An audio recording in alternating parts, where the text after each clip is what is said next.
కొందరు so called కార్యకర్తలకు ఒకటే చెప్తున్నా, పిచ్చి పట్టినట్టు పిచ్చి పిచ్చి కథలను పక్కకెట్టి, ఇది కొంతమంది సో కాల్డ్ కార్యకర్తలకు ఒక విషయం చెప్తాను నేను. ఇది మరి గ్రామాలలో ఉంటుంది, పట్టణాలు ఎక్కువ అనిపించేది. 20 సంవత్సరాలు కలిసి చదువుకొని కలిసి తిరిగి ఒకటే ఊళ్ళో ఉంటూ దాదాపు ఇంటి ముందు ఇంటి వెనకాల ఇంటి పక్క పొంటి ఉన్న స్నేహితులే కానీ లేదా అన్నదమ్ములే కానీ ఏదో గాలి జోకినట్టు ఇప్పుడు కాంగ్రెస్ పార్టీ, ఓ టీఆర్ఎస్ పార్టీ, ఇప్పుడు బీజేపీ, రకరకాల పార్టీలు అని చెప్పుకొని తిరుగుతూ అక్కడ ఎవరైతే ముఖ్యమంత్రులు, ఎక్స్ ముఖ్యమంత్రి లేదా పెద్ద పెద్ద నాయకులు వాళ్ళేందంటే ముసుగులో గుద్దులాట లెక్క కెమెరాల ముందు ఏదో 4 మాటలు మాట్లాడి పోతారు, మళ్ళీ వాళ్ళతో కూర్చొని తాగుతారు. వాళ్ళన్నీ బాగానే ఉంటాయి, వాళ్ళ బిజినెస్లు ఏంది, వాళ్ళ పిల్లల చదువులేంది, వాళ్ళ వ్యాపారాలు, వాళ్ళందరూ బాగానే ఉంటారు. కనీసం వాళ్ళ తరకు ఒక్కసారి పోయి ఫోటో కూడా దిగే ముఖాలు లేవు. కానీ ఒక్కొక్కరికి వాళ్ళ కోసం కోసుకుంటారు. నాకు అర్థం కాదు. వాంతో నీకు వచ్చలేదు సచ్చేది లేదు. నీకేమన్నా అయితే మళ్ళీ నీ ఊర్లో నుండే వస్తాడు, నీ దోస్తుగాడే వస్తాడు, మీ అన్నడు తమ్ముడు వాడే వస్తాడు. ఈ రాజకీయ నాయకులు రారు. రాజకీయ నాయకులకు ఎట్లా కనబడతారంటే, ఈ కార్యకర్తలు అలాంటి వాళ్ళు కొద్దిగంత చక్కెర వస్తే చీమలు ఉర్రికి వస్తే చూస్తావా, సేమ్ అట్నే కనబడతారు. మీరు కూడా అవసరమైన చక్కెర పోస్తారు, మొత్తం చీమలు గుమిగూడిన తర్వాత అవిట్ల మీద కాలు పెట్టి తొక్కుకుంటూ పోతారు. వాళ్ళకి కావాల్సింది ప్రచారం చేయాలి, వాళ్ళ గురించి నిత్యం మాట్లాడాలి, వాళ్ళ గురించి మీరు కొట్లాడుకొని చావాలి. కానీ వాళ్ళు మాత్రం మంచిగా ఉంటారు. ఎక్కడో ఉన్న మీ నాయకుడు మీకోసం వస్తాడో రాడో తెలియదు, కానీ మీ ఇంటి దగ్గర ఉన్న మీ స్నేహితుడు ఏదైనా మీకోసం వస్తాడు. ఫస్ట్ మీ కెరియర్ మీద మీరు ఫోకస్ పెట్టుర్రి. ఎవడో నాకు వచ్చి చేస్తాడు, ఎవడో నాకు వచ్చి పీకి కొడతాడు అని ఏమనుకోకుండా, ఆడు ఎవ్వనికి ఏం చేయడు. రాజకీయ నాయకుడు అంటోడు ఎప్పుడు కూడా తిరిగే కార్యకర్తలకు ఎవ్వనికి కూడా ఉద్యోగాలు ఇప్పియ్యాడు, ఏ జాబ్లలో పెట్టియ్యాడు. ఇది 100% ఫ్యాక్ట్. ఎందుకంటే నీకు జాబ్ ఇచ్చి కూర్చోబెడితే వాడిని ఇంకా ఓడి తిరగాలి, అర్థమవుతుందా? వాడిని చేస్తుంటే జాబ్ ఇయ్యాడు. ఆడు నీ లెక్క కార్యకర్తలకు పొద్దున్న తిరగడం జాబ్ ఇయ్యాడు. అపోజిట్లో ఉన్న వేరే పార్టీడు పొద్దు నుంచి పొద్దు దాకా విమర్శిస్తాడు, వాళ్ళ కొడుకులకు, వాళ్ళ బిడ్డలకు వాళ్ళు హెల్ప్ చేస్తాడు. అర్థమవుతుందా? ఇది గుర్తుంచుకోండి. ఎవరి కోసమో మీరు పొద్దున్న లేచి ఆ రమ్మడుతున్న పోయి ఫ్లెక్సీలు కట్టి వాడు ఛాయ్ దమ్మంటే ఛాయ్ తెచ్చి ఇవన్నీ చేసి ఎట్లా అయిపోయిందంటే సమాజం, ఊర్లలో సొంత అన్నదమ్ములు మాట్లాడుకుంటలేరు. సొంత దోస్తుగాలు 20-30 సంవత్సరాలు కలిసి పెరిగిన దోస్తుగాలు నువ్వే పట్టి ఈ పార్టీ వాళ్ళు ఇటు పోతురు, ఆ పార్టీలో అటు పోతురు. పెళ్ళిలో కూడా పిలుచుకోలేనంత దుర్భాగ్యం వచ్చిందంటే ఇక అర్థం చేసుకోండి. కనీసం మనకు ఒక నాయకుడు మమ్మల్ని ఆదుకుంటుండు, కనీసం మనకు ఏమైనా హెల్ప్ చేస్తుండు, అది కూడా ఏమి ఉండదు అక్కడ. ఏదో ఒకటే ఏది ఉంటుందంటే వీళ్ళ కూరల మంది కూడా పైసలు వెళ్తే వెళ్ళి కూడా తెలియదు. కొందరు పరిస్థితి, అందరి పరిస్థితి కాదు, కొందరు పరిస్థితి మొత్తం దారుణంగా ఉంటుంది. బయటకు చెప్పుకోలేక పొద్దున్న లేచి ఏదో తెల్లబట్టలు వేసుకుని బొట్టు పెట్టుకొని బయటకు వచ్చి తిరుగుతారు తప్ప కానీ కనీసం బేసిక్ ఇన్కమ్ కూడా లేదు. ఈ సో కాల్డ్ కార్యకర్తలు ఇక్కడైనా మారండి. అలా మీకు వచ్చేది సచ్చేది ఏది లేదు, గుర్తుంచుకోండి. నాయకులు ఎప్పుడు రాజకీయమే చేస్తారు, వాళ్ళ అవసరాలు తీర్చుకుంటారు, మిమ్మల్ని వాడుకుంటారు. కనీసం కొందరు అంటారు కూరల కరివేపాకు లెక్క వాడుకొని పారేచిరని. కనీసం కూరల కరివేపాకన్నా తింటారు కావచ్చు, కానీ కార్యకర్తల్ని మాత్రం ఓడి పట్టించుకోడు. గమనించండి. ఇంకెప్పుడు తెలుసుకుంటారో ఇంకా నాకైతే అర్థమవుతలేదు. తొందరలో కార్యకర్తలనే ముసుగులో ఉన్న మీరు మారండి ఫస్ట్. ఈ ప్రపంచంలో ఎన్ని దేశాలు ఉన్నాయి, ఏ దేశం లేనంత అంగిలింపుని కార్యకర్తలు ఈ మన ఇండియాలో తప్ప ఎక్కలేరు. అందువల్ల మన 2 తెలుగు రాష్ట్రాలలో మరింత దారుణమైతే ఎంత దారుణమైన పరిస్థితులు ఉన్నారంటే, వాళ్ళ నాయకుడు పలానా పార్టీని మన ఎయిరి అనుడుతోనే వాళ్ళ ఇంటి మీకు కట్టెలు ఎత్తుకుని పోతారు. ఆలోచించుకోండి. ఇకనైనా కనీసం ఎక్కడైనా కలిసి మీరు ఇన్ని సంవత్సరాలు ఇంత పోటుగా లెక్క తెరబట్లేసుకొని కార్యకర్తలు అని చెప్పుకొని ఎంత రూపం చేసిన ఈ కార్యకర్తలు ముసుగులున్న వాళ్ళు కనీసం ఒక్కసారన్నా ఫోటో అన్న దిగిరా మీ నాయకునితో, కనీసం ఒక్కసారన్నా వాళ్ళ ఇంటి దగ్గరికి మెడల్ పట్టి బయట నూకెత్తారు. గుర్తుంచుకోండి. అర్థమవుతుందా? ఎంత దొంగ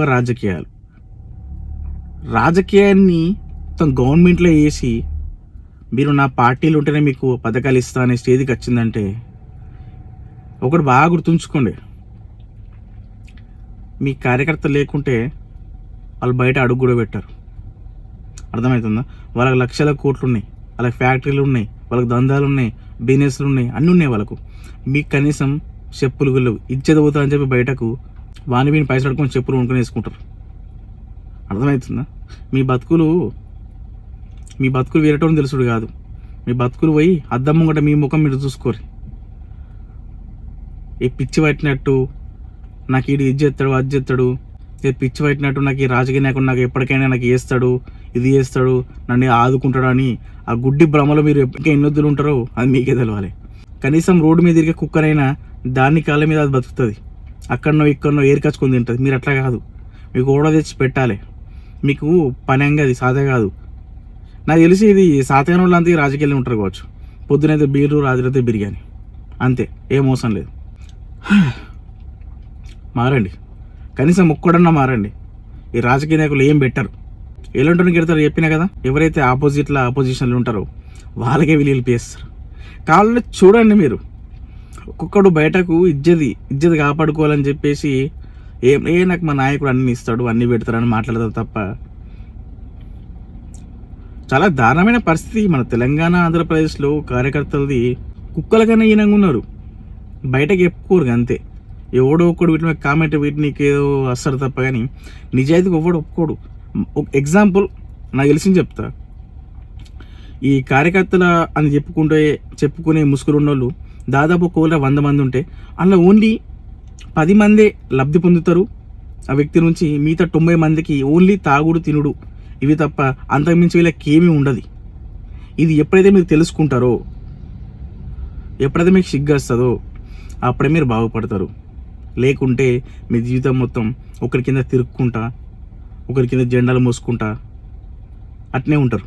మీ ముంగట వాళ్ళు ఏమంటారంటే వీడు లేకపోతే నేను ఈ పని చేయకపోదును, వాళ్ళు లేకపోతే ఈ పని చేయకపోదును. కనీసం వాళ్ళ ఇంట్లోకి తెలుకుపోయి ఇంకా ఛాయ్ కూడా పోయారు. మీకు ఇంటి బయట కుర్చీసి కూర్చోబెడతారు. అర్థమవుతుందా? కుర్చీసి కూర్చోబెట్టారంటే ఏదో అట్లని కాదు, దూరం కూర్చోవాలని చెప్పి దూరం అక్కడ నిలబెడితే మన ముంగడికి వస్తారని చెప్పేసి ఆడ దూరం కూర్చోబెట్టి కుర్చీలేసి మాట్లాడతారు. అర్థమైందా? మీకు ఏదో రెస్పెక్ట్ ఇచ్చాడు కాదు. అది నిలబడితే మీ మాట్లాడే తుంపిలు వాడి మీద పడితేనో ఇంకా దగ్గరికి వచ్చుకుని మాట్లాడతారనో ఆ కుర్చీలు దూరం భార్యతో కూర్చోవాలి మీరు, అంతే. గమనించుకోండి. ఎక్కడైనా చూడండి, మీ నాయకుల ఇండ్లు మీ ఇండ్లు ముఖం మీద ఉంచుతారు మిమ్మల్ని. అర్థమవుతుందా? మీ నాయకుల ఇండ్లు 2-3 అంతస్తుల ఇండ్లు, ఫామ్ హౌజులు, వందల ఎకరాలు, భూ కబ్జాలు, దందాలు. మీకు పొద్దున్న లేచి సాయదానికి పాలకే పైసలు ఉండే మీకు. అర్థం చేసుకోరు. ఈ చిల్లర రాజకీయాలకు ఓ పని చేయండి. సరే, మీకు రాజకీయం చేద్దాం, రాజకీయం తిరుగుదాం అనుకున్నాడు, రాజకీయం తిరుక్కుంటా రాజకీయం నేర్చుకుని ప్రజలకు ఉపయోగపడేటట్టు పనులు చేయండి. ఏ వార్డు మెంబర్లు, ఏ సర్పంచ్లు, ఉప సర్పంచ్లు, ఏ జెడ్పీటీసీలు, ఎంపీపీలు ఇట్లాంటి కొంచెం మీరు నేర్చుకోండి రాజకీయంలో. ఓకే, మీరు ప్రజలకు సేవ చేయడానికి రండి. అవి కూడా మనకు సాధ కాదు, అవి సాధారణే కాదు. మనకు అసలు వార్డు నెంబర్ కూడా పోటీ చేసినా ఓడిపోతాం. ఎందుకయ్యా మరి రాజకీయం నుండి పీగరిక ఇవన్నీ వేస్ట్. నేను చెప్తున్నా కదా, మీరు ఎన్ని రోజులైతే ఈ కట్టు బానిసల్లా ఉంటారు, మీ బతుకులు ఎప్పటికీ మారాయి. మీకు ఏమున్నా కనీసం మీ బతుకులకు సబ్సిడీలు వచ్చే డాక్టర్లు ఇల్లు కూడా ఇప్పారు మీకు. అర్థమవుతుందా మీ సిచ్యువేషన్ ఎట్లుందో? చెప్తున్నా, 100 మంది ఉంటే 10 మంది లబ్ధి పొందుతారు. కనీసం ఎగ్జాంపుల్ చెప్తున్నా, ఇంతకుముందు ఉన్న గవర్నమెంట్లో డబుల్ బెడ్రూమ్ కొందరికి కార్యకర్తలకే రాలు. ఇప్పుడున్న కాంగ్రెస్ ప్రభుత్వంలో ఈ ఇందిరమ్మ ఇండ్లు అవి కూడా సగం మందికి రాలేవు. వాళ్ళకి అడగరాక అడుగుతూ ఇయ్యరని చెప్పి వాళ్ళ బాధ. కనీసం మన నాయకులన్నీ ఇస్తారంటే వాళ్ళు ఇయ్యరు. అడిగినోనికి ఇయ్యరు, అడిగినోనికి ఎట్లా ఇస్తారా? నాకు అర్థం కాదు. అందుకే ఆలోచించుకోండి. ఇవన్నీ పక్కకెట్టి మీ పని మీరు చక్కగా చేసుకదావండి. అర్థమవుతుందా? ఉంటారు, ఊడోకూడ వస్తాడు, ఊడోకూడ వచ్చి కింద కామెంట్ పెట్టి నీకు ఏదో కుక్కలకి కోరుతాడు. కానీ ఒరటలో నేను పట్టించుకోను. ఒక్కడు మారినా కూడా నన్ను ఆపి, సరేనా? ఈ కార్యకర్తలని చెప్పి బంద్ చేయరు ఇప్పటికైనా. కనీసం మీ దోషటి ఉచ్చలు కూడా పోయాడు. అర్థం చేసుకోండి. అంతకు మించి నేనేం చెప్పలేను ఇక.